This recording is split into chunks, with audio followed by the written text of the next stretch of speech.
Bonsoir à toutes et à tous, bienvenue à ce webinaire de la plateforme Maladies Rares Clémara.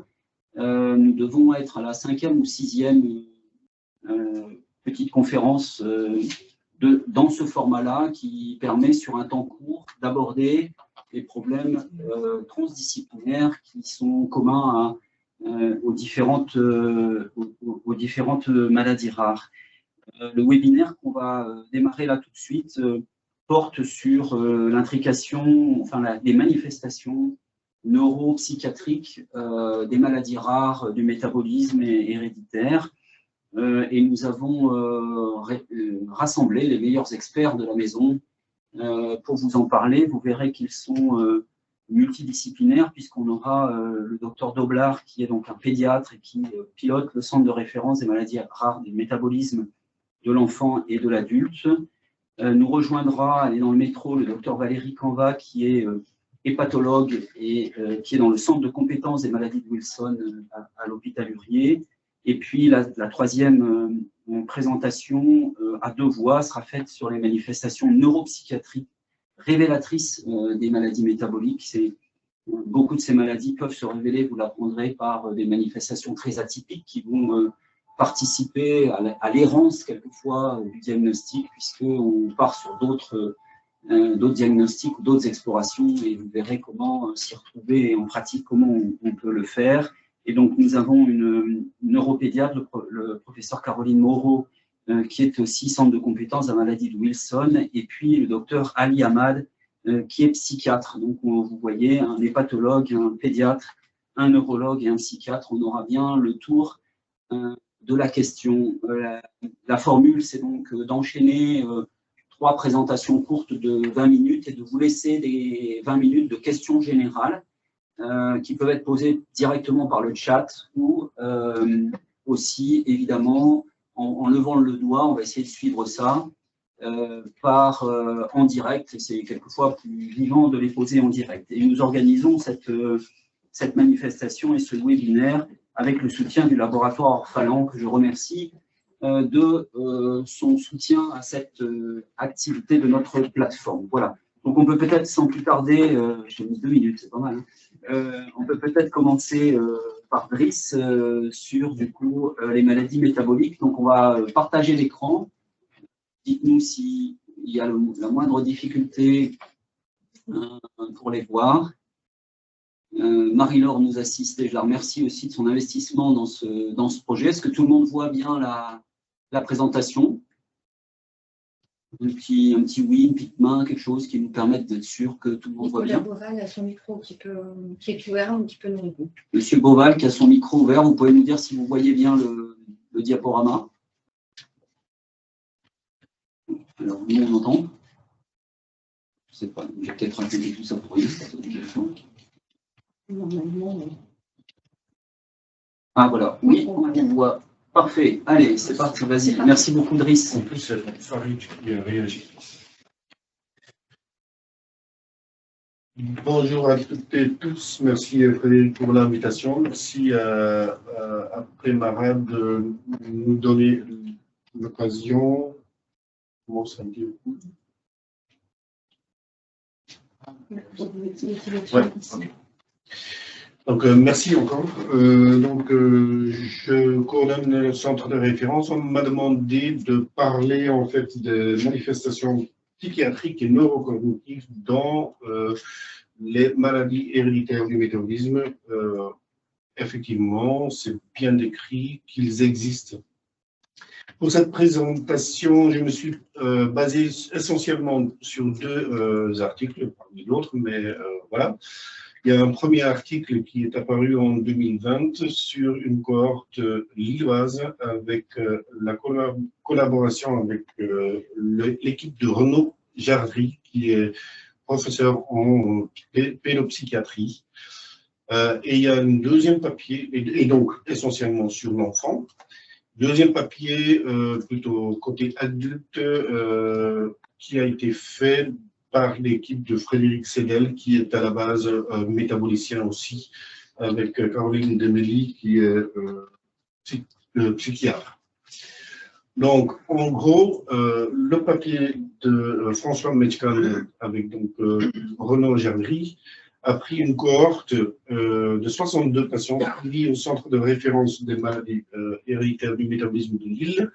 En fait, ils étaient intéressés par une thèse de médecine par Muriel Ister, qui avait pris la cohorte des patients de Lille avec toute présentation psychiatrique tout le long. Donc, ils ont repris ces patients-là et on a essayé de l'aborder avec une approche translationnelle, c'est-à-dire que voilà, on va voir les signes cliniques et puis les signes psychiatriques, et afin d'essayer de comprendre mieux le spectre complet du phénotype de maladie métabolique. Après, le but étant aussi d'essayer de donner des astuces des médecins de première ligne qui voient des patients ou des enfants avec des troubles psychiatriques, afin de mieux orienter dans le diagnostic différentiel. Et ce papier avait également au but d'essayer de détecter aussi précoce les maladies métaboliques que possible, parce qu'il y a, comme vous allez voir, dans la maladie de Wilson, il y a quand même des traitements qui peuvent être possiblement salvateurs. Et c'est toujours mieux de les détecter le plus précoce possible. L'équipe de pédopsychiatrie a utilisé deux méthodes que moi je ne connaissais absolument pas. Et donc, c'est le code DSM-5, donc Diagnostic and Statistical Manual for Mental Disorders Classification, qui a permis de dépister 3 clusters psychiatriques. Et il y avait le côté neurocognitif, et on a qui nous a permis de définir 2 clusters neurocognitifs. Tout ça, c'était le lien entre l'âge du diagnostic et l'âge moyen d'apparition de signes psychiatriques. Donc, quels sont les signes avant l'âge du diagnostic, lors du diagnostic ou après? Et donc, voilà les patients, mais ça, je peux aller vite. Donc, c'est tous ces patients qui ont été diagnostiqués entre 1994 et 2010. Donc, vous voyez, il y a des cycles d'urée, des hyperharmonies en axe, le Wilson, homocysténurie. Bon, je ne vais pas tous les citer. Vous voyez le nombre de patients dans cette petite cohorte, et vous voyez le pourcentage des symptômes psychiatriques dans cette cohorte. Bien sûr, cette étude a ses limites, tout d'abord par la petite cohorte, mais aussi par le fait que c'est tout le long au niveau héréditaire, c'est-à-dire c'est autosomique récessif, autosomique dominant, et ça peut être également lié à l'X comme le déficit en anxiété ou comme la leukodystrophie liée à l'X. Donc c'est un tout petit peu biaisé. Et là, je ne sais pas comment. On commence sur la première diapo. Oui. Voilà, on remonte un peu. On monte un peu ta flèche. Voilà, là c'est bien voir. C'est ça. OK. Donc, simplement, ce petit diapo pour vous dire que l'âge d'apparition des signes psychiatriques et non psychiatriques, il n'y a pas vraiment de différence. C'était dans cette cohorte aux alentours de l'âge de 5 ans. Ici, on voit que 2 tiers, les patients masculins sont beaucoup plus atteints, beaucoup plus fréquemment atteints de signes psychiatriques par rapport aux femmes. Mais ça peut être également en lien avec le fait qu'il y a pas mal de pathologies liées à l'X. Donc voilà, c'est un tout petit peu biaisé. Mais bon, ce n'était pas le diapo le plus important. Et surtout, le sujet d'aujourd'hui, c'est plutôt les 2 diapos suivants. C'est-à-dire, donc, là, c'est la classification DSM-5.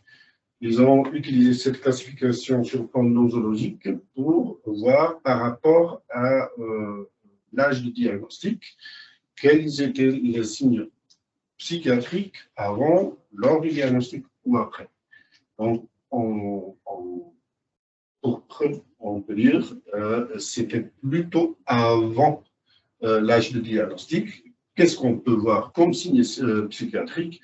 Et c'est le manque d'attention et de troubles impulsifs, comportements agressifs et perturbateurs, des problèmes de sommeil et surtout aussi des psychotropes qui sont utilisés où on voit des réactions soit aberrantes, soit ils échappent avec une efficacité complètement inverse à ce qu'on attend. Contrairement à donc, le troisième cluster, c'est après l'âge de diagnostic, donc c'est la ligne ici. C'est surtout des troubles dissociatifs, genre psychose, et des troubles alimentaires, tout venant. Après, il y a une troisième cluster qui sont plutôt en mode bimodal, c'est-à-dire ça peut être avant, lors ou après le diagnostic. Et ça, c'est un tout petit peu plus compliqué pour faire le rapport avec l'âge de diagnostic. C'est des pensées et des comportements répétitifs, surtout une fluctuation des symptômes. Et là, je peux vous raconter un petit cas clinique, peut-être. Et des délires, instabilité émotionnelle et hallucination visuelle. Fluctuation des symptômes, par exemple,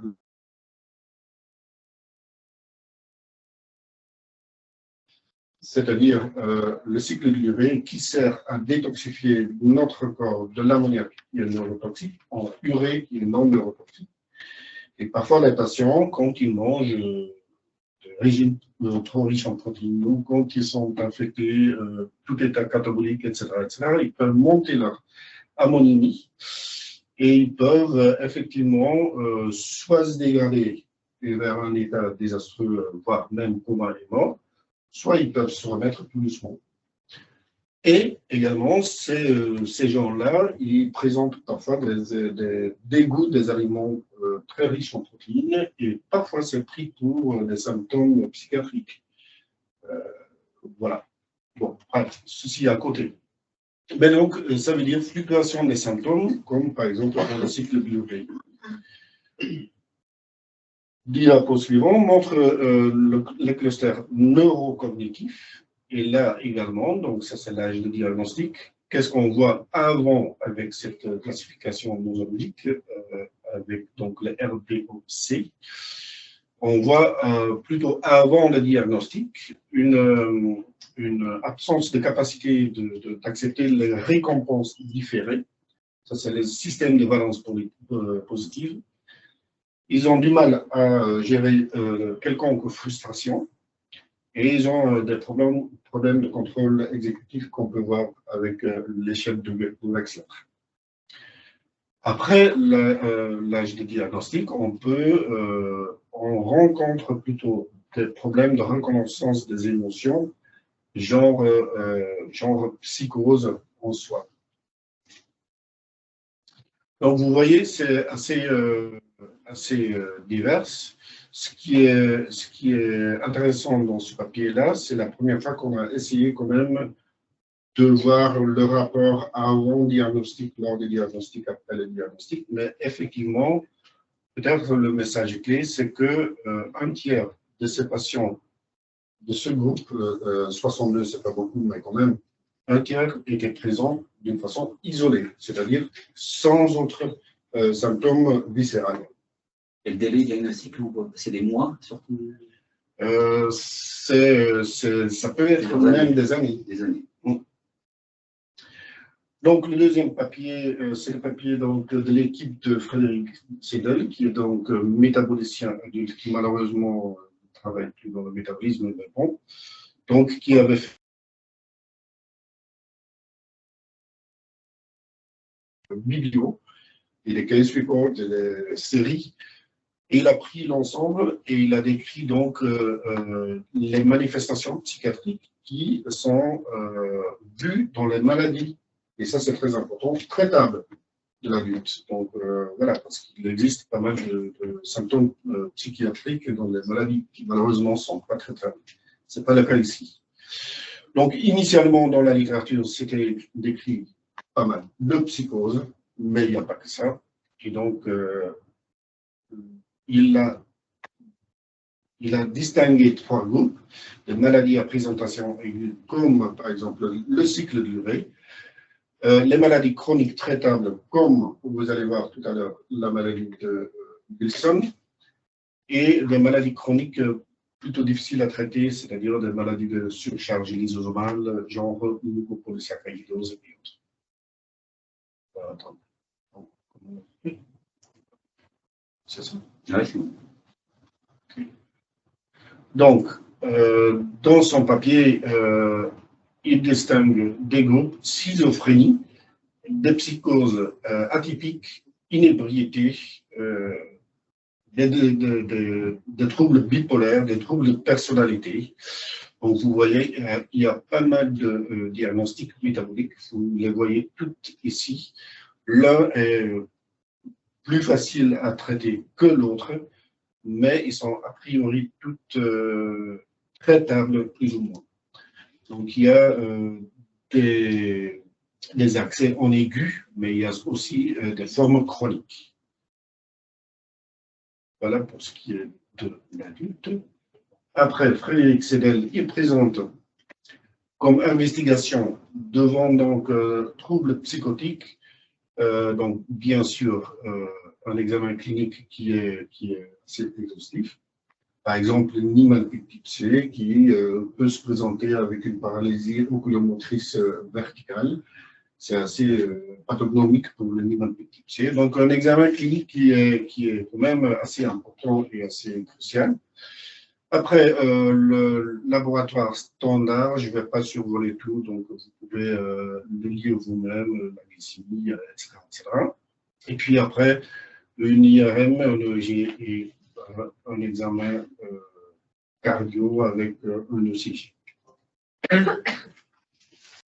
Après, quand il y a des symptômes aigus, vous avez toujours le droit de faire l'ammonimie et l'homocystinémie devant des troubles psychiatriques en aigu. C'est bien connu. À la recherche de cyclothiourine, à la recherche des troubles de reméthylation, à la recherche de homocystinémie, etc., etc. Après, avec des symptômes chroniques, avec donc les troubles psychiatriques sans déficit intellectuel, pareil, ammonimie, homocystinémie, cet examen ophtalmo dont je vous ai parlé tout à l'heure, entre autres, je dis pas, écho-abdo, et puis après, dans la maladie de Wilson, mais bon, je ne vais pas entrer dans le détail, vous allez entendre tout cela tout à l'heure. Après, dans les symptômes chroniques avec déficit intellectuel, la même chose, si c'est normal, on rajoute la chromatographie des acides aminés sanguins et urinaires, une IRM spectroscopie qui permet de suivre les métabolites en intracérébral. Voilà, je crois que, en conclusion, il est important de faire le diagnostic d'une maladie héréditaire du métabolisme, comme je vous ai dit, dans notre petit cohorte de 60, c'était comme un tiers qui précède le diagnostic. Donc, le plus tôt possible, parce qu'il y a possiblement un traitement derrière, un transfert vers un centre de référence pour le traitement, initier le traitement spécifique au plus vite possible, ça peut éviter une dégradation progressive. Et puisqu'on s'occupe de maladies héréditaires du métabolisme, un encadrement génétique avec les arbres généalogiques et éventuellement le diagnostic prénatal si nécessaire. Je vous remercie et je passe la parole à Valérie. Alors, du coup, on va, comme prévu, enchaîner les présentations. Donc, notez bien, vous pouvez déjà les mettre dans le chat et on reviendra les voir, mais retenez vos questions. On va dérouler cette présentation. Donc, on a vu comment les maladies métaboliques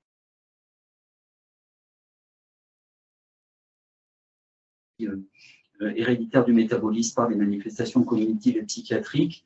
La maladie de Wilson, on a déjà vu, représente une de ces maladies phares et traitables, comme le disait Chris. Et donc, le docteur Canva, que j'avais présenté avant son arrivée, qui était hépatologue et travaille dans le centre de compétences de maladie de Wilson, va nous faire un point d'actualité sur cette maladie qui finalement a pas mal bougé dans son diagnostic et son traitement. Ouais, voilà, ces dernières années. Merci Valérie. Merci Frédéric, désolée pour ce petit retard. L'idée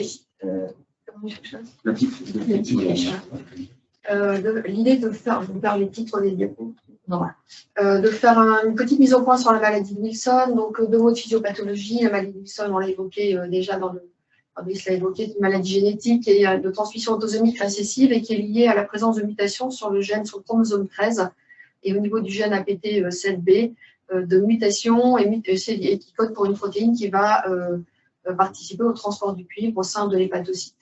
Donc, cette protéine ATP7B, elle permet en fait l'incorporation du cuivre dans la céréoplasmine et son excrétion en fait vers la bile. Donc, la rupture de ce mécanisme va être responsable d'une accumulation du cuivre dans un premier temps dans le foie et ensuite en extra-hépatique. Deux mots d'épidémiologie. Donc, on a quelques données. Alors, c'est une maladie quand même relativement sur laquelle il n'y a pas énormément de données dans la littérature médicale, mais des données qui sont parfois un peu vieillottes. Mais j'ai opposé sur la diapositive des données de prévalence dans le monde et en France. Donc, en fonction de la région du monde dans laquelle on se situe, la prévalence n'est pas la même. Et en gros, ça va d'une fourchette de 12 à 25 cas par million d'habitants. Et une étude plus récente qui avait été faite en France retrouvait une prévalence de 1,5 cas pour 100 000 habitants, donc 15 cas pour 1 million d'habitants. En ce qui concerne, et donc ça c'est la prévalence clinique de la maladie, en ce qui concerne le portage hétérozygote, sur les cas observés au niveau mondial, c'était évalué à 1 sur 90.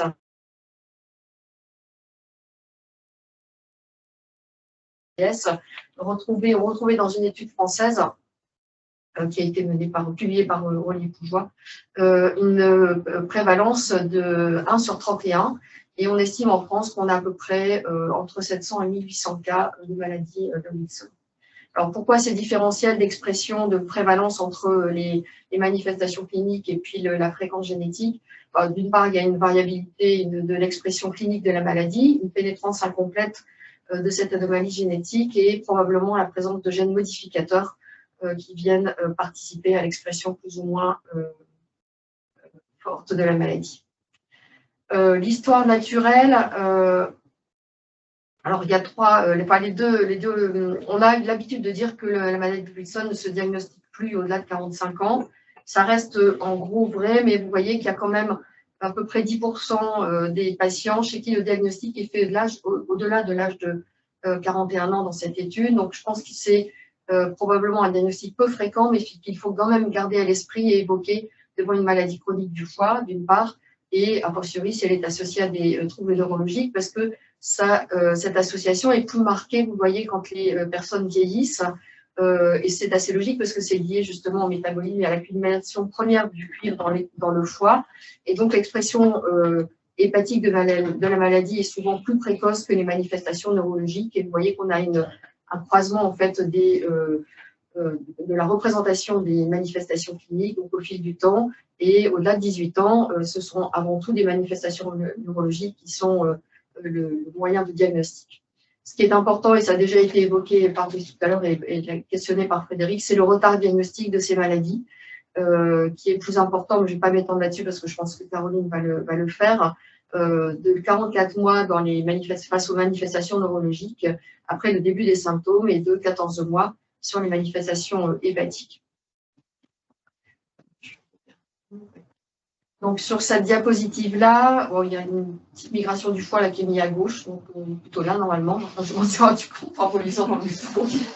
C'était un peu tard. Situs inversus. Oui, voilà, c'est un situs inversus. Donc là, en fait, on a pas mal de manifestations cliniques dans la maladie de Wilson, donc un pléomorphisme clinique avec les manifestations hépatiques qui sont assez classiques aux maladies chroniques du foie, donc généralement peu symptomatiques, une hépatomégalie, une révélation soit aiguë, soit chronique. Donc les formes chroniques, c'est l'évolution vers la cirrhose qui peut être compensée, décompensée. Et on a aussi, comme dans certaines, je ne sais pas si c'est si fréquent finalement que ça dans les maladies chroniques du foie, mais parfois des tableaux initiaux qui sont des hépatites aiguës et parfois extrêmement sévères avec des hépatites fulminantes qui peuvent amener à la transplantation, j'en parlerai après.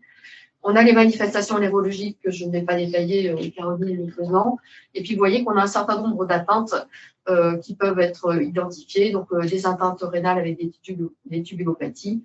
On a des atteintes cardiaques avec des cardiomyopathies, des troubles du rythme, des atteintes hématologiques, notamment l'anémie hémolytique. Et c'est un signe assez classique hein, une hépatopathie chronique avec une anémie hémolytique. Ça doit faire évoquer le Wilson. Des atteintes osseuses et articulaires qui sont souvent plus tardives. Et puis, sur le plan, une aménorrhée, j'ai revu une patiente commune avec Caroline hier, elle a une aménorrhée depuis 4-5 ans dont elle me parlait hier. C'est pas très pratique. Hein alors, quand on a une suspicion de maladie de Wilson, sur les arguments cliniques et idéologiques, sur lesquels je reviendrai, mais si on évoque cette hypothèse, il faut l'étayer. On a un certain nombre d'éléments pour le faire. La recherche d'un anneau de Kaiser-Fleischer, hein, qui est une accès pathognomonique, qui est constant dans les formes neurologiques, mais qui n'est pas constant dans les atteintes hépatiques. Donc, son absence ne doit pas faire formellement écarter le diagnostic. L'imagerie cérébrale éventuellement, dès lors qu'il y a des manifestations neurologiques, l'ERM est toujours pathologique. Et autrefois, on ne le fait plus aujourd'hui, on avait recours à la biopsie hépatique parce qu'elle permettait d'avoir un dosage intrahépatique du cuivre qui était considéré comme pathologique au-delà de 250 microgrammes micromole par gramme de foie sec. Alors la biopsie, elle peut avoir son intérêt pour évaluer la fibrose et éventuellement mettre en évidence d'autres symptômes, enfin, d'autres signes comme la microstéatose qui peuvent être des éléments d'orientation, mais on n'en a plus vraiment besoin aujourd'hui. Et puis l'autre chose, c'est celui de la biologie. Et voilà. Et donc, on va pouvoir céder des marqueurs du bilan du cuivre, donc le dosage de la séroloplasmine, qui, dans la maladie de Wilson, n'est pas un peu en dessous de la norme, mais elle est soit effondrée, soit très basse. La cuprémie totale, qui est basse également, la cuprémie des 24 heures qui va être augmentée, le cuivre intrahépatique, si on fait la biopsie hépatique, je vais évoquer peut-être qu'on ne le fait plus, quasiment pas, et des éléments plus récents, donc comme le cuivre échangeable et surtout le rapport, ce qu'on appelle le REC, donc qui est le ratio du cuivre échangeable sur la cuprémie totale. Et dans les formes extra-hépatiques, le cuivre échangeable est toujours supérieur à 2,08 et le REC à ce moment-là supérieur à 18,5%. Il est aussi corrélé à la gravité de l'atteinte extra-hépatique. Donc, on dose désormais. Alors, j'avais eu une discussion, je ne sais plus, avec un biologiste qui me disait que on allait pouvoir avoir. Et en ligne, il donnera, et ça va arriver. Voilà, il y aura un commentaire d'un spécialiste sur ce point, donc ça sera bien mieux fait que par moi. C'est la problématique du lieu de réalisation et de la prise en charge pour les patients. Donc, le REC, comme je l'évoquais, c'est le ratio du cuivre échangeable sur la cuprémie totale. Donc, c'est un biomarqueur intéressant, donc s'il est supérieur à 18,5%. Sa sensibilité et sa spécificité sont proches de 100%. Ça permet de faire un screening des patients entre les porteurs sains et les patients et les malades. Et ça peut aider au diagnostic différentiel des autres hépatopathies chroniques. Et je l'évoquais tout à l'heure, donc le cuivre échangeable est un marqueur, s'il est supérieur à 2,08, de la sévérité de l'atteinte extra-hépatique.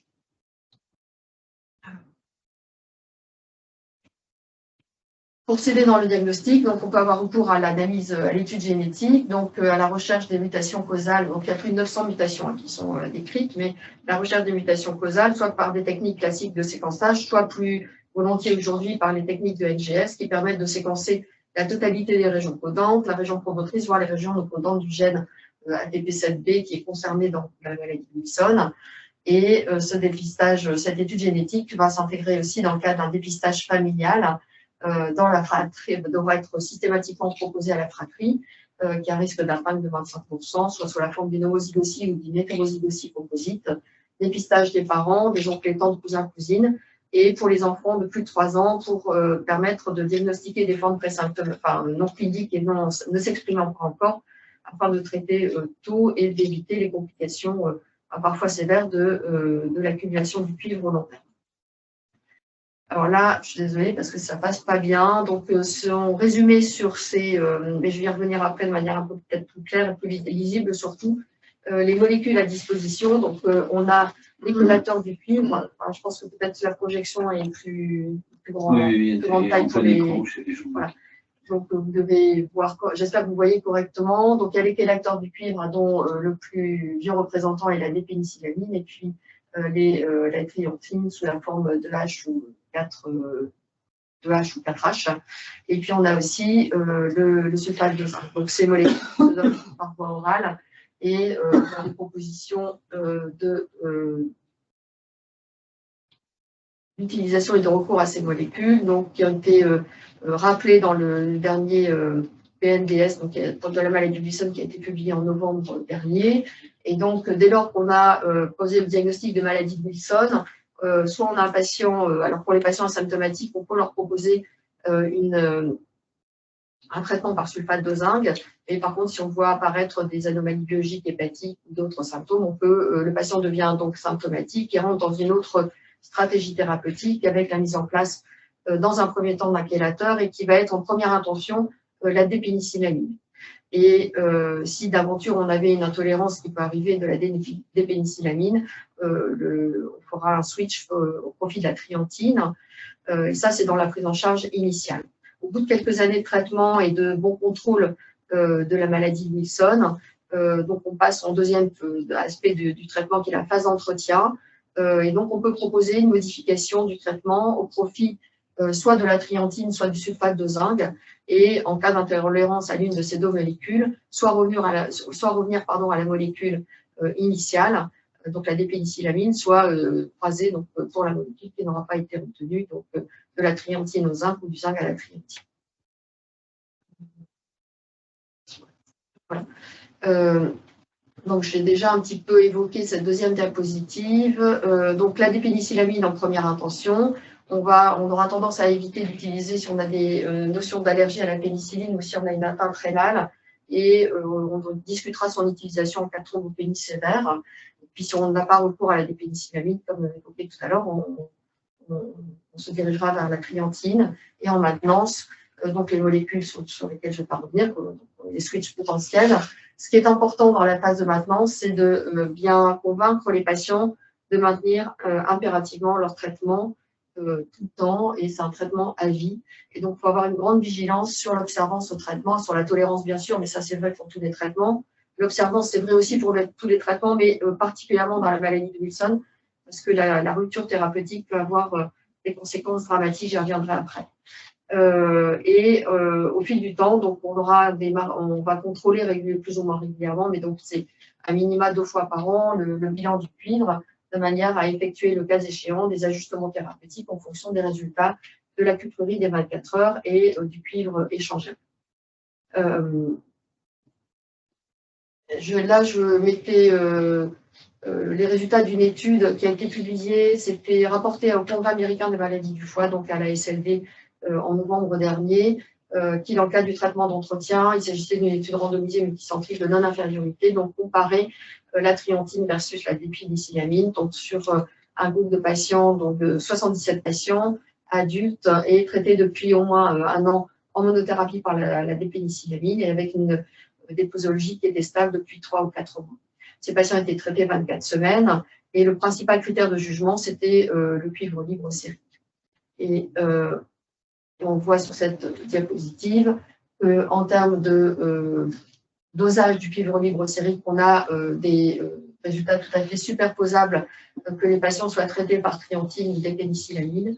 Et en ce qui concerne l'expression urinaire du cuivre, on voit qu'on a des valeurs plus basses chez les patients traités par la triantine. Je pense qu'on aura peut-être des résultats complémentaires et définitifs de cette étude, soit à l'EASL en juin prochain à Londres, ou alors à la SLD en fin d'année 2022.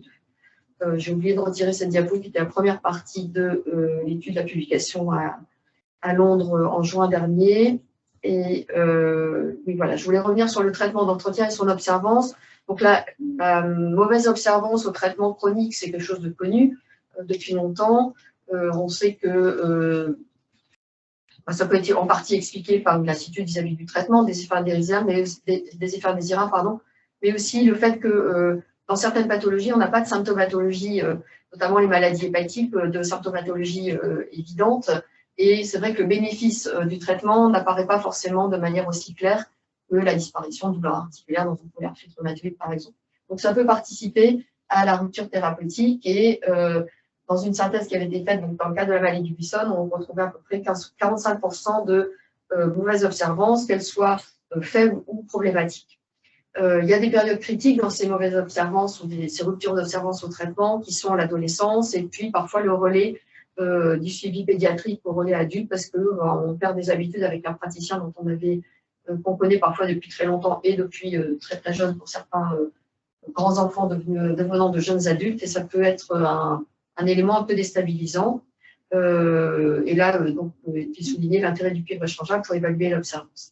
Donc, la rupture thérapeutique dans la maladie de Wilson, ça peut être associé à une aggravation, enfin, il y a un risque d'aggravation de la maladie qui est fort, dans des délais variables, parfois dramatiques avec des formes fulminantes qui ne répondent pas toujours à la reprise du traitement, du traitement chélateur, merci, et avec un risque de décès pour ces patients si on n'a pas l'opportunité de recourir à la transplantation hépatique. Et ça me permet de faire la conclusion avec ma dernière diapositive sur justement la place de la transplantation hépatique dans la maladie de Wilson. Donc, dans l'atteinte hépatique, c'est assez simple parce que soit on a une cirrhose décompensée, soit une révélation aiguë à l'occasion d'un épisode d'une hépatite fulminante, soit inaugurale, soit lors d'une mauvaise observance au traitement, une rupture thérapeutique.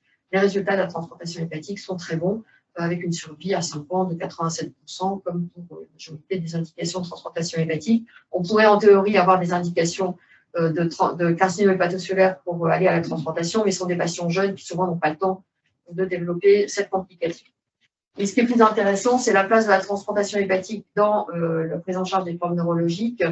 Et donc là, il y a une étude française qui porte sur 18 patients avec un suivi moyen de 6 ans qui avait donc une aggravation neurologique malgré un traitement maintenu pris correctement, un traitement chélateur, et avec un retentissement majeur de cette atteinte neurologique. La survie chez ces patients est un peu moins bonne que dans les indications hépatiques, avec quand même de 72% à 3 et 5 ans, ce qui est plutôt bien, je trouve. Et le risque de décès est corrélé essentiellement, comme pour toute transplantation, au sepsis sévère au moment de la transplantation et au fait que les patients soient admis en secteur de soins intensifs dans le mois précédent de la transplantation hépatique. Et il y a aussi un risque infectieux qui peut être majoré par le fait que ces patients, s'ils ont une atteinte neurologique sévère, peuvent être habités, ce qui augmente le risque de dénutrition et de complications infectieuses dans l'absolu. Et les marqueurs d'évaluation neurologique que je ne connais pas sont améliorés, et Caroline va en parler, dans cette étude de manière quand même très significative. Et donc, la transplantation hépatique peut être proposée dans les formes neurologiques extrêmes, pharmacorésistantes, et bien évidemment, après une décision collégiale en RCP nationale. Et j'avais prévu initialement d'articuler tout ça autour d'un cas clinique, ça faisait trop de diapositives, mais je vais terminer donc en 2 mots sur l'histoire d'une famille dont je voulais m'inspirer, que Frédéric connaît bien, et qui en fait résume quasiment tous les points de ce petit exposé. Donc, un patient que j'ai pris en charge à la nom de Frédéric parce qu'il était devenu jeune adulte, qui était le premier cas dans sa famille. Donc, c'était lui l'aîné, donc il y a 3 frères et une sœur. Et donc, diagnostiqué à l'occasion, je crois que c'était d'une décompensation d'une cirrhose traitée. Il allait mieux. Et puis, à l'adolescence, il y a eu une période de non-observance et il a fini par développer des manifestations neurologiques et psychiatriques qui ont amené la discussion et la réflexion par rapport à la transplantation hépatique. Et il a été transplanté hépatique et il va bien sur le plan hépatique et il s'est amélioré sur le plan neurologique. Il a 2 frères, donc une sœur qui ont été dépistés après, on a fait le diagnostic chez lui, qui présentent aussi des problèmes d'observance, mais peut-être moins que l'aîné. Les 2 frères sont grands, ils vont bien. Et alors moi, j'avais été assez interpellée par le fait que les 4 enfants avaient tous une maladie de Wilson. Et en fait, il s'avère que le papa s'est remarié avec la sœur de la maman de l'aîné. Donc, ce qui devient un petit cluster, c'est très tendance aujourd'hui les clusters. Mais voilà ce qui explique cette forte prévalence dans la famille. Et malheureusement, la petite sœur, c'était il y a 2 ans, je crois, a fait une interruption thérapeutique, donc est revenue à Jeanne de Flandre en pédiatrie dans un tableau de décompensation extrêmement sévère de sa maladie hépatique. Et qui n'a pas récupéré malgré la reprise du traitement et n'a pas pu faire l'objet d'une transplantation. Donc, malheureusement, cette petite sœur est décédée après une rupture thérapeutique. Je vous remercie. Merci beaucoup Valérie de cette illustration. Donc on va changer notre point de vue. On est parti des maladies métaboliques et la maladie de Wilson pour aller vers les manifestations cognitives et psychiatriques. Et maintenant on va écouter et voir la position du neurologue Caroline Moreau et du psychiatre Ali Ahmad, en prenant le problème par l'autre côté. Merci beaucoup. Merci beaucoup. Alors moi, je suis effectivement neurologue adulte en fait, et je m'occupe habituellement des patients Wilson à l'âge adulte. Et là, j'ai choisi avec mon collègue Ali, avec qui je travaille sur les problèmes psychiatriques des patients qui ont des affections des ganglions de la base, de présenter un cas qui est un petit peu particulier, un cas remarquable, parce qu'en fait, c'est une jeune fille.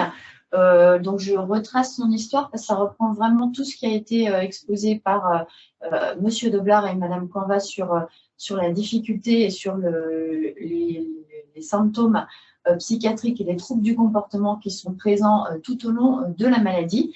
Et aussi parce que c'est une forme qui, pour moi, était un peu inhabituelle. J'ai découvert cette patiente à l'âge de jeune adulte, mais en fait, en retraçant son histoire, c'est assez édifiant. Et du coup, j'ai voulu vous partager ce cas clinique et après l'avis de mon confrère sur le côté de la prise en charge psychiatrique. Donc, c'est en fait une jeune fille qui a été diagnostiquée à l'âge de 14 ans d'une maladie de Wilson. Elle a été la première diagnostiquée dans sa famille et dans sa fratrie sur un tableau de douleur abdominale. Il s'agit donc d'un Wilson d'abord hépatique, avec un diagnostic qui a été fait de manière très rapide, une confirmation génétique et une prise en charge thérapeutique qui a été effectuée à Jeanne de Flandre de manière extrêmement rapide.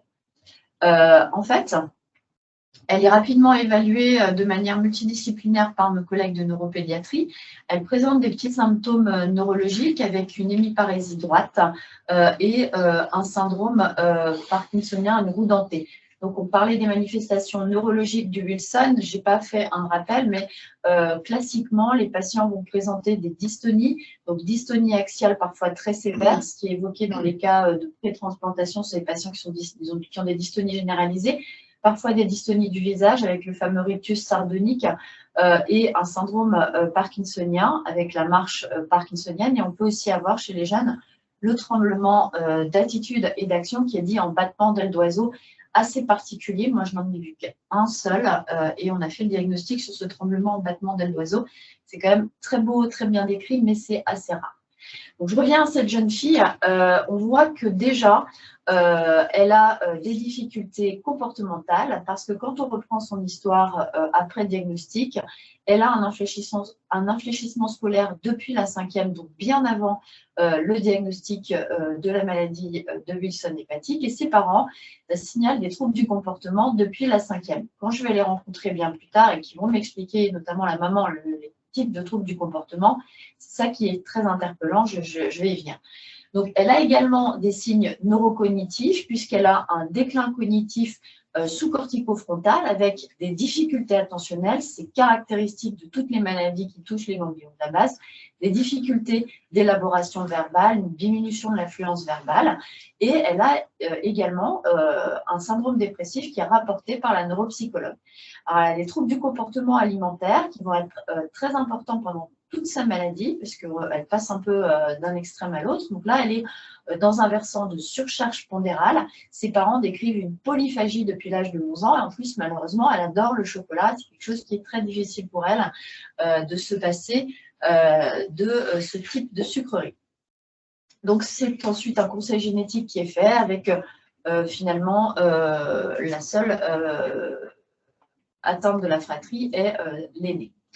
Donc, l'évolution, c'est finalement année par année, donc une modification du comportement alimentaire avec des difficultés alimentaires et ce qu'elle rapporte comme une boule dans la gorge, on va y revenir, et le comportement qui devient de plus en plus agité avec ce qu'a décrit le docteur Campbell, l'observance thérapeutique à l'adolescence qui devient complètement erratique avec des périodes où elle ne prend pas le traitement, qui a un mauvais goût, il faut changer le traitement pour de la triantine, le suivi du régime est difficile et toujours cette surcharge pondérale. Alors, il n'y a pas de prise en charge spécifique des syndromes dépressifs, on y reviendra peut-être avec mon collègue, une IRM encéphalique au départ qui est jugée normale. Elle présente également des complications secondaires à type d'aménorrhée traitées qui rentrent dans l'ordre de manière transitoire. Puis face à cette surcharge pondérale, il y a un bilan du cortisol qui est fait, qui est normal. Donc des complications extra-hépatiques du Wilson.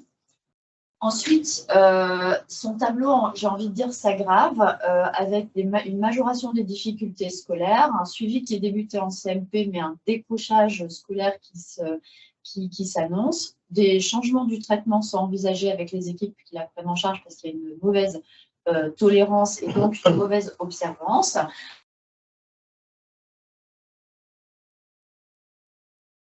La jeune fille, en fait, arrête ses traitements d'elle-même, refuse une prise en charge au niveau du centre expert.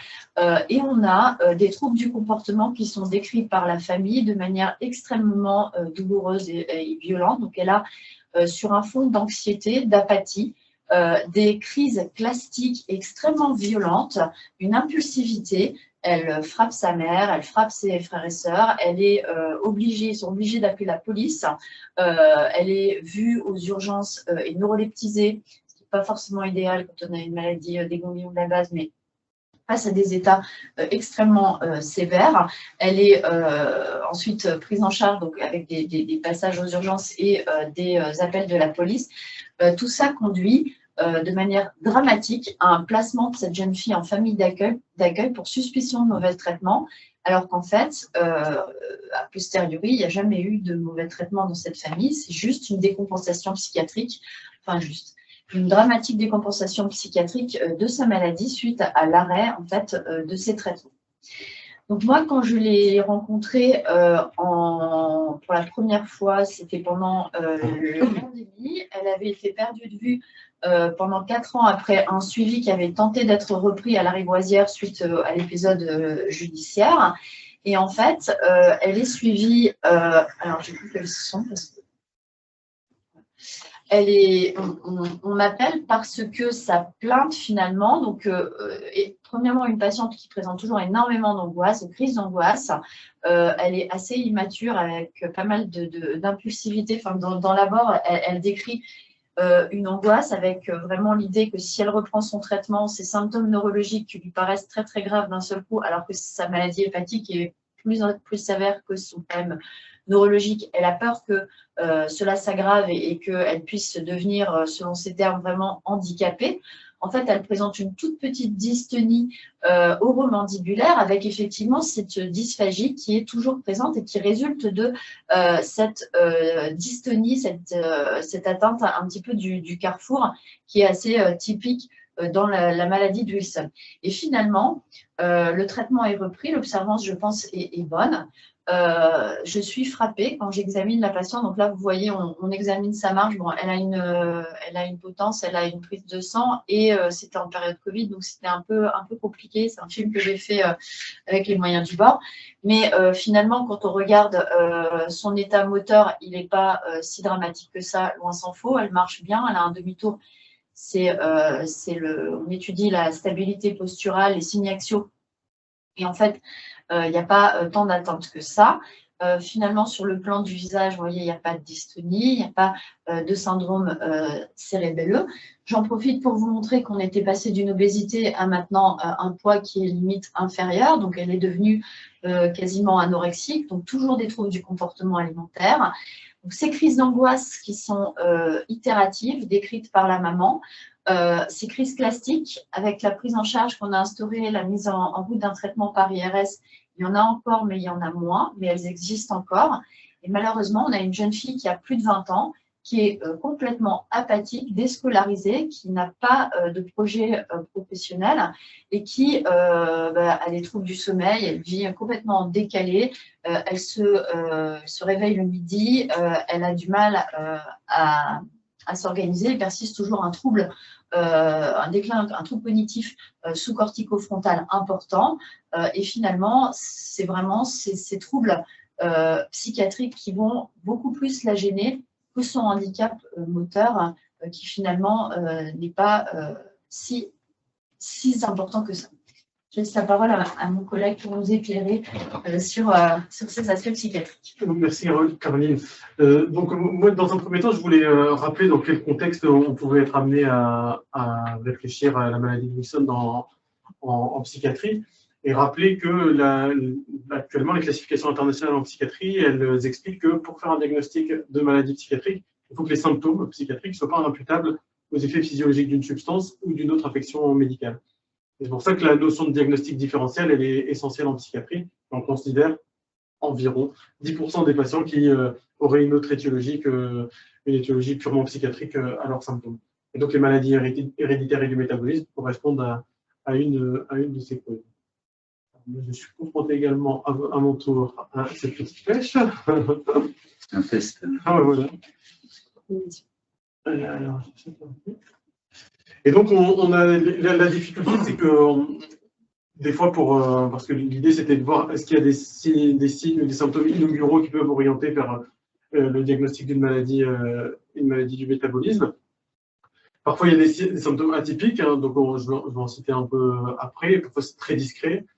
Il y a une des difficultés que je souhaite mettre en évidence, c'est que des fois les symptômes psychiatriques, ils évoluent pendant des années de façon isolée, avant qu'on puisse imaginer que ce soit une maladie du métabolisme.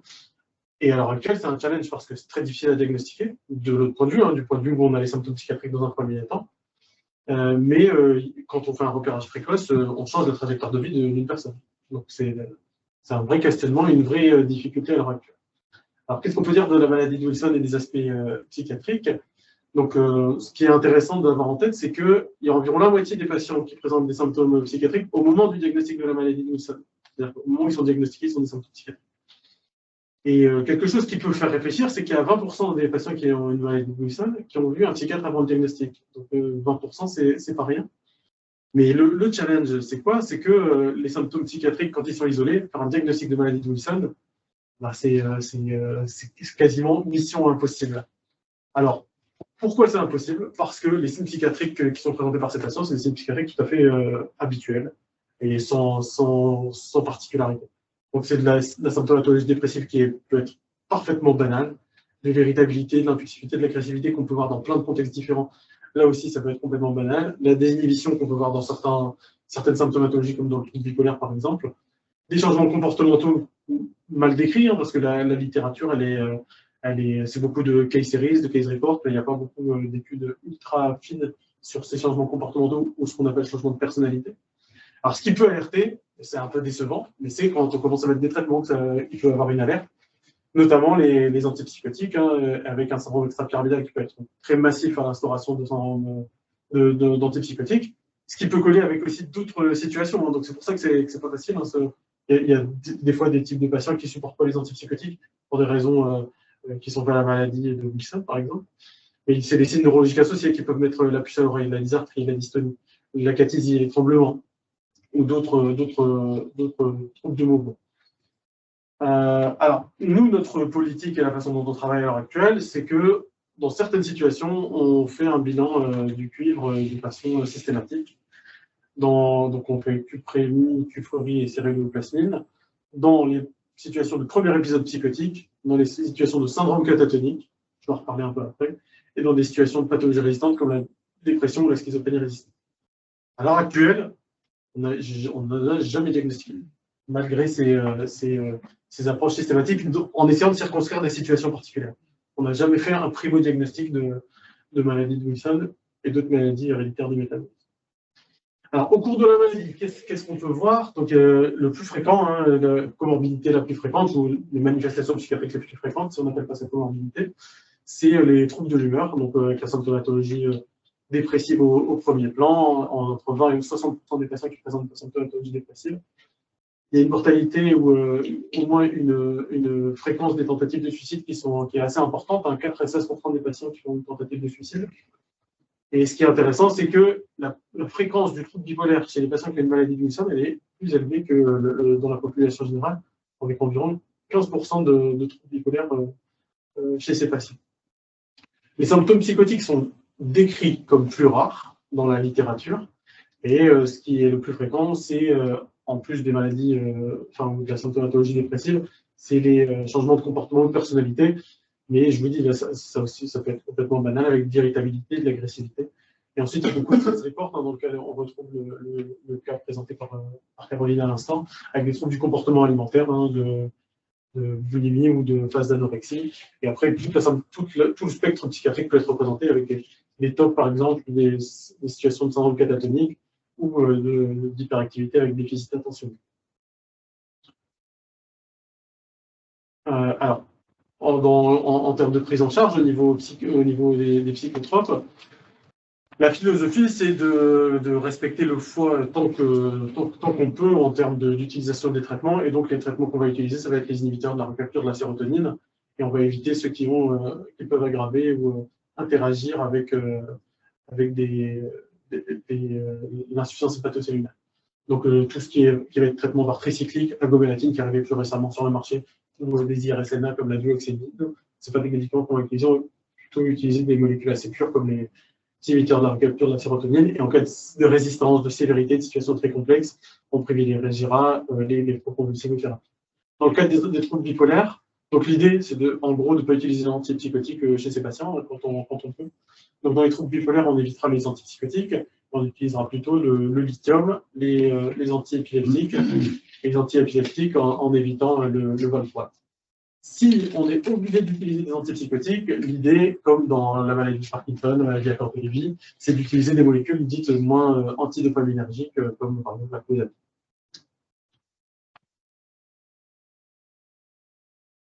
Bon. Alors, quelle réflexion on peut avoir si on prend aussi du recul par rapport à la maladie de Wilson ou par rapport à la symptomatologie psychiatrique, c'est qu'on évoque souvent des signes d'atypicité. Des signes d'atypicité chez les patients, et c'est ça qui nous mènerait à faire le diagnostic de maladie métabolique. Alors, je vous en cite quelques-uns qui ont été retenus. Je vois une question sur les hallucinations visuelles. Les hallucinations visuelles, dans les maladies du métabolisme et qui ont une expression psychiatrique, l'idée, c'est pas juste qu'il y ait des hallucinations visuelles, parce que ça existe dans les pathologies psychiatriques en elles-mêmes, c'est qu'il y a plus d'hallucinations visuelles que d'hallucinations auditives. Ça, c'est quelque chose qui va nous mettre la puce à l'oreille. Le syndrome catatonique, c'est toujours cité, mais moi, c'est quelque chose c'est une de mes spécialités.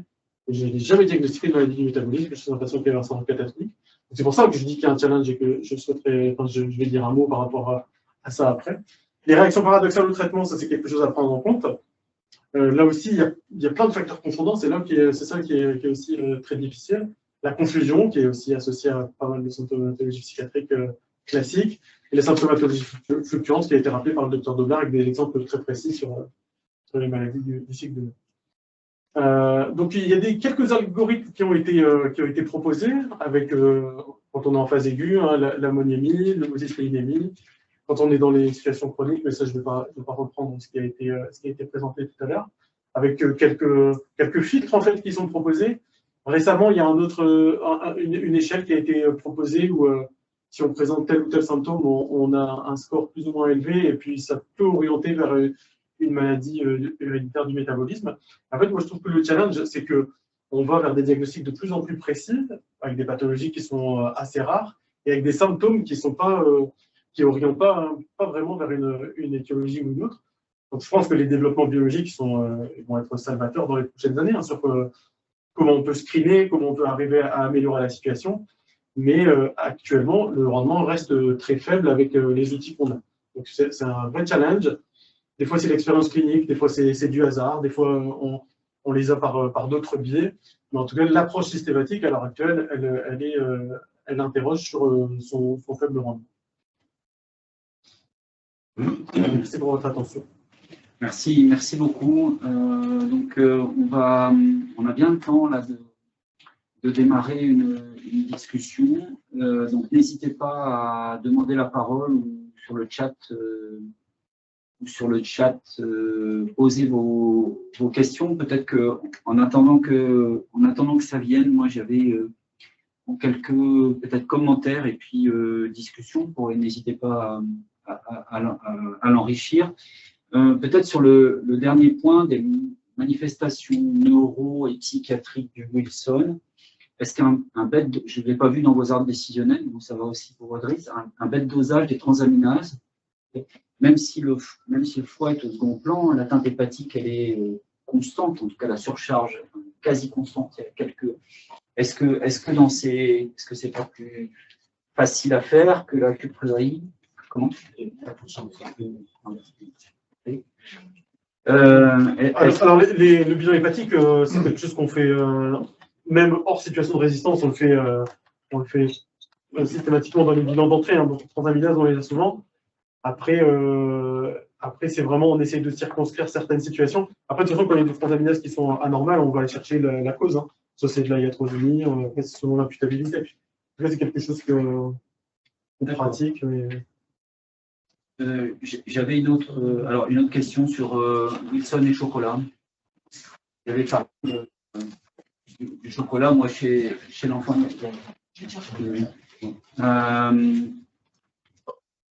Le chocolat pour le gamin, alors les aliments riches en cuivre, c'est les abats, les fruits de mer, le champagne, le Bourgogne. En pédiatrie, ça va. J'en espère sur le Ça, a priori, ça va. Le chocolat, ça par contre, alors il y en a un peu moins dans le chocolat blanc, il y a quelques marques de chocolat moins riches. Et du coup, compte tenu de l'efficacité impressionnante quand même de ces médicaments chélateurs, quelle est votre politique en termes de poursuite d'un régime alimentaire, notamment le chocolat? Voilà. La question se posait, j'ai vu une de mes patientes suivie pour une maladie de Wilson avec des parents extrêmement rigides. Le bilan est nickel, la cuprerie commence à baisser, le règle s'améliore, il y a une observance qui est parfaite, et ils sont toujours, elle ne va pas à la cantine, il y a un plan machin, parce que c'est hors de question de manger du chocolat. Et du coup, PNDS, il est plus ou moins flou là-dessus. Comment vous faites? Tu t'en fous? Parce que tu n'as pas parlé, par exemple, du régime sans chocolat. Non. Alors, c'est vrai que le PNDS est assez flou et plutôt assez permissif, d'une certaine manière. Donc, c'est vrai que moi, c'est pas un point que j'évoque, mais peut-être à tort, systématiquement. Donc, je ne leur mets pas de contraintes. Et peu de patients m'en parlent d'ailleurs. Ils voient la diète, ils sont mis sous régime, tes patients? Non.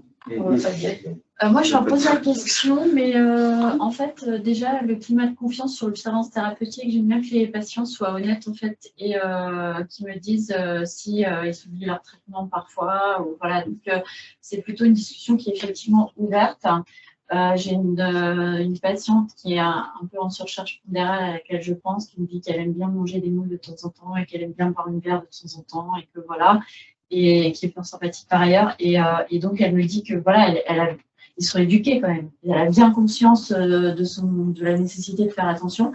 Donc voilà, après, effectivement, je ne suis pas. C'est pas le même rapport qu'en pédiatrie, mais quand on leur pose la question, spontanément, ils ont tendance à dire qu'ils connaissent et qu'ils font attention. Alors, c'est pas tout à fait la même chose quand tu viens en relais d'un malade équilibré, etc. C'est ce que tu dis, Caroline, c'est que le travail, vous l'avez fait, les pédiatres l'ont fait avant, globalement.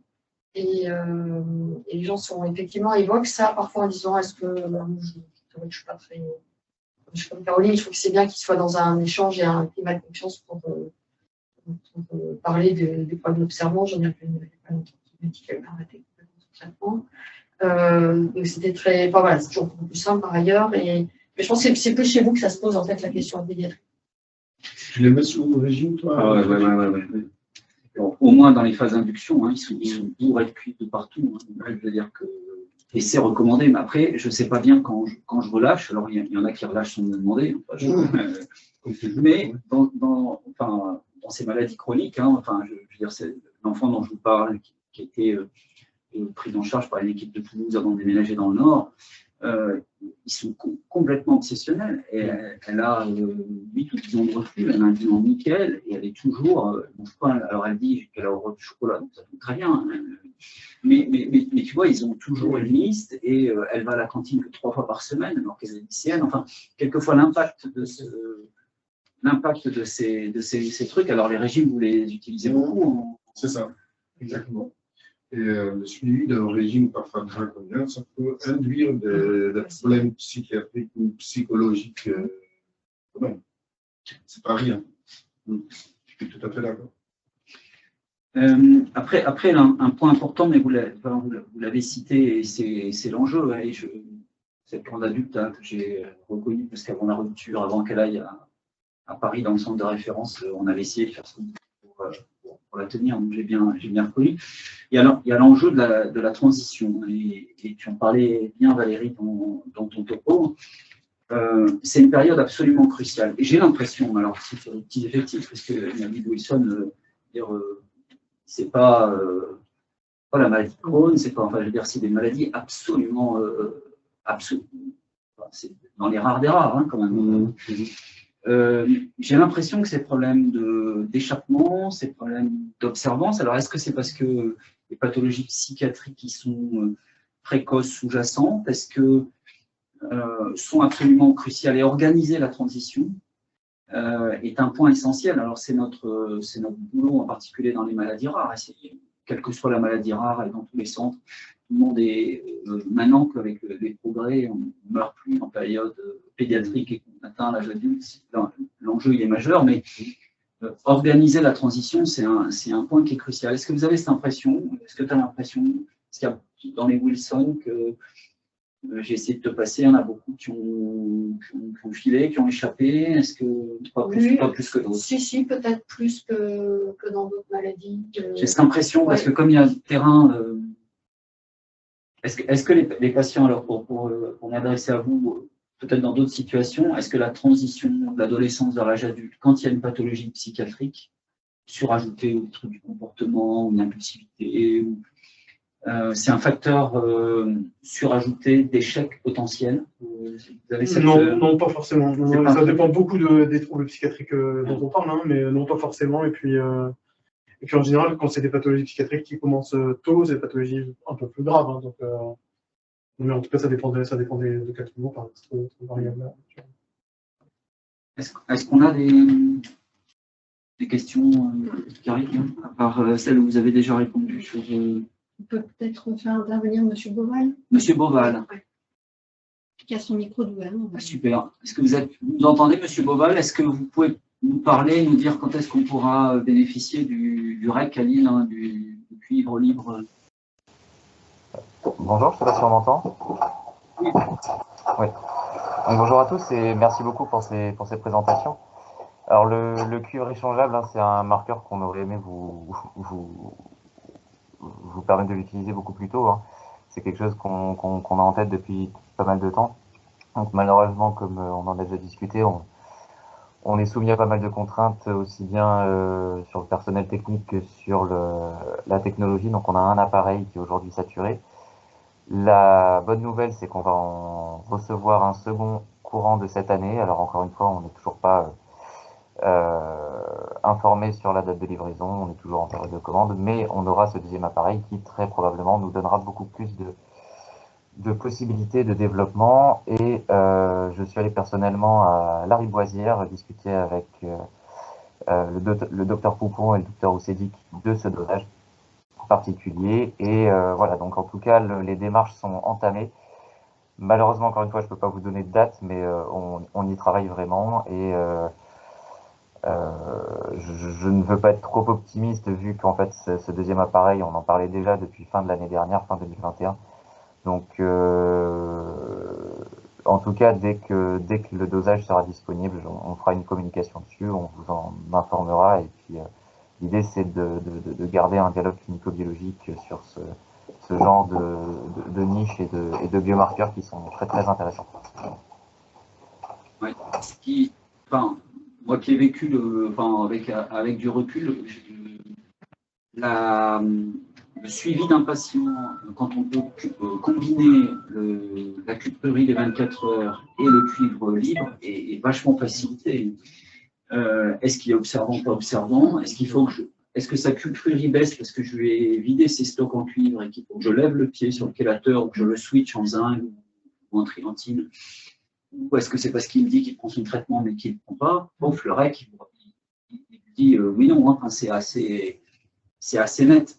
Dans le diagnostic, ça nous a aidé aussi, hein, parce qu'on a les belles formes là, toutes typiques, mais on a aussi des trucs un peu foireux. Je peux peut-être expliquer ça parce que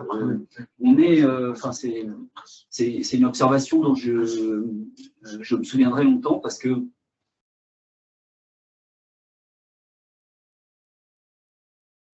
voilà. Vous avez un malade qui a une pathologie psychiatrique ou neurologique atypique, jusqu'où vous allez pour aller trouver une pathologie. Cette jeune fille qui avait une maman médecin, et qui avait été externe dans le service et dont on connaissait l'anxiété naturelle, était une adolescente à problème avec un petit peu de dépression, elle était suivie en CMP, voilà. Et voilà qu'elle présente une lithiase vésiculaire, et donc elle passe aux urgences, une lithiase vésiculaire, trouble psychiatrique, maladie de Wilson, c'est un bon réflexe. Et il se trouve que tout était intermédiaire, la séroplasmie passe la normale, rien dessus, le REC, on ne sait pas, dans les zones grises, pas d'un ovaire, ça serait trop beau, une IRM cérébrale normale, une évaluation neuro normale, et puis la mutation, on trouve un gène, on trouve une mutation, mais on ne trouve rien, on le renvoie, on fait un IGS, un machin, un exome, un truc, toujours rien. Tout ça a duré, les parents poussaient pour qu'on la traite par des chélateurs. J'ai même fait, tu n'en as pas parlé, mais un test au trollovol. Tu leur fous une dose de trollovol et tu vois si la série monte à plus de 1000, et puis le test au trollovol foireux, intermédiaire. Enfin, et centre de référence, Lyon, Paris, machin, truc. L'anxiété a été massive, voilà. Et on a fini par conclure, ça fait une histoire qui a duré sur des années, qu'elle était hétérozygote, elle n'avait aucun symptôme, l'IRM a été répété, elle va beaucoup mieux, mais on a mis un bazar dans cette famille. On a auto-entretenu, alors à l'image, un médecin traitant qui dit c'est mon mail, tout ça. Ça a été et je me dis, on n'aurait dû rien faire. Enfin bon, on n'aurait pas dû rien faire. Mais ce que je veux dire, c'est qu'on est toujours surtout pour la maladie de Wilson, qui est une maladie exceptionnelle. Les chances que vous avez avec votre screening d'en trouver un jour, mais voilà, faut-il le faire ou pas le faire? C'est une bonne question. On challenge une bonne question. Alors nous, en neurologie, c'est vrai qu'on dose beaucoup le cuivre. Déjà, sur le parkinsonien du sujet jeune, PAF cuivre. Et on trouve exceptionnel. Donc, moi, je veux dire, j'en ai diagnostiqué un en 20 ans sur un tremblement en battement des vasos, qui était jugé anormal en enregistrement des mouvements anormaux. Et il y avait un petit anneau, mais vraiment pas diagnostiqué par moi, vu par les ophtalmos. Et c'était une forme de Wilson tardive chez quelqu'un qui est entre 30 et 40. Ouais. Mais c'est exceptionnel. Je ne sais pas, enfin, je veux dire, dans ta spécialité, dans les maladies métaboliques, c'est pareil, tu as des symptômes qui intriguent, une association de symptômes qui intriguent, et jusqu'où on va, tu vois, parce que voilà, on n'a pas que la maladie de Wilson, effectivement, parfois ça prend des années pour faire le diagnostic. Le mode de principe, j'explique et je dis en toute honnêteté envers les familles, faire une bilan de base, j'explique le comment et le pourquoi, etc., qu'est-ce qu'on cherche, sans entrer trop dans les détails. Quand on ne trouve pas, et quand on sent quand même quelque chose qui gagne, quelque chose, on continue à les suivre. Quand même. Et les familles, ça rassure les familles. Et nous, comme tous les jours, il y a des nouvelles pathologies qui se rajoutent, on apprend tous les jours. Là, on vient de faire le diagnostic, donc je ne vais pas trop entrer dans le détail. Vous voyez, c'est une petite hépatite familiale, vraiment une petite crevette que j'ai vue en néonatal, qui finalement qui s'est développée, elle est retardée, parce qu'elle est souriante, mais elle est quand même.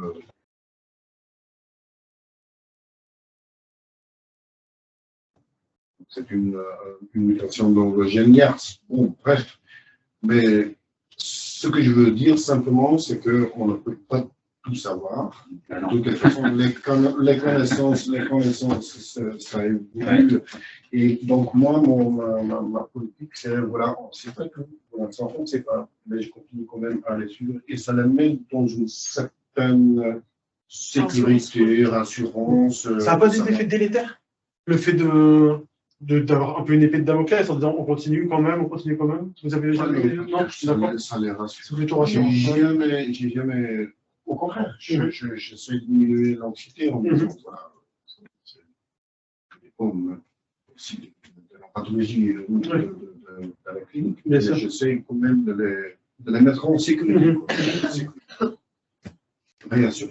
Je pense que l'attitude clinique, quelquefois, d'arrêter les explorations et de proposer une surveillance tranquille, alors c'est ce qu'on appelle une surveillance tranquille, et quelquefois est préférable. Moi, j'adhère assez ça. Et mon plus beau diagnostic, c'est un enfant que je suis depuis la naissance et qu'un hasard sévère, on avait demandé la vie à la planète. Et au moment de la transition, je dis tiens, je n'avais jamais fait la puce des maladies inflammatoires précoces. Et toc, il y avait une maladie qui avait été diagnostiquée 2 ans avant, où il avait presque voilà. Et je l'ai suivi 18 ans. Et j'ai fait le diagnostic parce que je me suis dit, je veux faire propre avant de l'envoyer aux collègues d'adultes pour que le dossier dise tiens, je ne lui ai jamais fait la nouvelle technologie qui était sortie, et bing, voilà. C'est ça. Tu vois. Et donc, alors après, il faut en effet avoir une adhésion de la famille. C'est vraiment un problème. Mais vous êtes allé jusque-là parce que vous aviez la certitude qu'il y avait quelque chose. Ouais, lui, il était malade. Hein, il était malade. C'est aussi le sens clinique à un moment qui dit il y a quelque chose. On sent qu'il y a quelque chose, mais on n'est pas capable de mettre et parfois, ça prend des années. Oui, c'est ça. Il y a un point, c'était le délai diagnostique que tu as cité, Driss, mais Valérie a montré une diapo que je trouve intéressante. Le délai moyen de faire le diagnostic de Wilson, c'est 14 mois si c'est une manifestation hépatique, et c'est 44 mois, 3 fois plus long si c'est neurologique. Pourquoi Absolument. Pourquoi? C'est le problème du diagnostic des maladies. Oui, non, mais. Des maladies neurologiques. Docteur Corben, réponse, mais je. C'est parce qu'on est meilleur. Il y a beaucoup. Alors, le retard au diagnostic pour les maladies rares en neurologie, c'est un grand problème. 44 mois, ça fait 3 ans. Presque 4 ans. Presque 4 ans, ouais. Donc, oui, sur les maladies rares, on a des retards diagnostiques qui sont de 2 à 3 ans. Donc des formes un peu atypiques ou des syndromes comme l'atrophie multisystème, des choses comme ça. En neurologie, malheureusement, on constate souvent un retard, une errance diagnostique. La raison, enfin, moi je vois 2 raisons possibles. Après, le premier, c'est que les signes sont tellement atypiques, tellement trucs, et que la maladie rare là-dedans étant tellement, voilà, vous verrez un jour un Wilson sur des milliers de schizophrénie, voilà, que voilà. La deuxième, c'est une question de culture entre guillemets. Enfin, je veux dire, en hépato, enfin, voilà, les transats élevés qu'on ne comprend pas, c'est un Wilson. Enfin, je veux dire, c'est un truc qui est, même si, tu vois, en pédiatrie, si on a un malade qui a 2 symptômes inhabituels, c'est une maladie métabolique. Enfin, non, mais c'est des trucs, quoi. Alors que dans la culture, j'imagine, les AVC, les démences, enfin, je veux dire, dans le nombre des pathologies. Alors, et aussi, c'est quelque chose qu'on apprend avec la culture des maladies rares. Au départ, l'initiative des maladies rares est partie majoritairement de la pédiatrie, les maladies. Peu à peu, avec l'amélioration des pratiques, des connaissances, des traitements qui ont permis, on se rend compte qu'il y a une acculturation aussi qui est encore en cours dans certains domaines. Enfin, et que, je ne sais pas, est-ce qu'un neurologue de ville, il va, enfin, c'est vraiment une question. C'est vraiment une question. Est-ce qu'il va y penser? Oui, ça fait aussi partie. D'accord. Okay. Et un psychiatre? En ville, je ne pense pas que ça soit dans. Enfin, tellement. La situation de dépression, c'est légion, hein, c'est-à-dire qu'ils font ça toute la journée. Donc, je ne pense pas. C'est après, quand il y a des résistances au traitement, que là, on va pousser le bilan plus d'un point de vue hospitalier. Quoi. Oui, c'est effectivement quelque chose qui prend du temps. Donc, il y a plus de 10 ans, on avait instauré avec le professeur de Vos, David de Vos, des consultations neurométaboliques adultes. On fait encore toujours et on en trouve. Donc, on commence à faire des diagnostics. C'est pareil, on fait des consultations méthodiques pédiatriques. Voilà, avant c'était avec M. Cuissel, maintenant c'est avec Louis. Et ça marche, on trouve. Je me souviens de vieux papiers où on est allé dans des centres pour enfants avec polyhandicap, puis ils avaient fait un screening métabolique, puis il y en avait 10% voilà, qui étaient là, parce qu'il y a, voilà, ça peut être anténatal, génétique, malformatif, accidentel, etc. Et je me souviens de ces papiers-là où on avait pris tous les enfants d'un centre polyhandicapés, on les avait fait une ammonémie, une glycémie, enfin bref, un screening, et puis on avait, alors pas 200, mais je pense qu'il y a aussi, voilà, il y a une culture que, enfin, de façon très modeste, le dialogue entre les spécialités d'enfants, d'adultes, psychiatriques, neuro, gastro, enfin, là c'est la thématique ce soir, mais ce sont des choses qui finalement, on y gagne. Enfin, moi j'ai bien vu quand le centre de compétences de maladie de Wilson, au départ, quand ça s'est créé, ces maladies rares, moi je suis malade, je ne savais même pas que tu en suivais, je ne savais pas qui suivait chez les adultes, je ne savais même pas s'il y en avait, parce que tu envoyais 3-4 ici, 3-4 là. Et le fait de nous obliger, de nous inciter à nous mettre ensemble, tu vois, il y a des passerelles. On fait mieux d'ailleurs la condition de ces patients, ça se passe de façon naturelle quand on se connaît, c'est beaucoup plus compliqué quand on n'est pas dans le même site. Donc je pense qu'il y a encore quelque chose. Et que peut-être ce délai de 44 mois, il pourra petit à petit. À la fois le délai, la sensibilité au dépistage et à la fois l'accès à des traitements plus invasifs. On a vécu ensemble des greffes. Le jeune garçon qui a un bon résultat, et une autre patiente qui a été greffée pour cause hépatique et qui a eu aussi une amélioration. Et ça, c'est important. Enfin, ça, c'est des belles victoires. Même si parfois, c'est des victoires transitoires. C'est agréable de voir aussi des patients aller mieux. Ok, je pense qu'on est à peu près à l'heure. Est-ce que les uns les autres, vous avez un nom de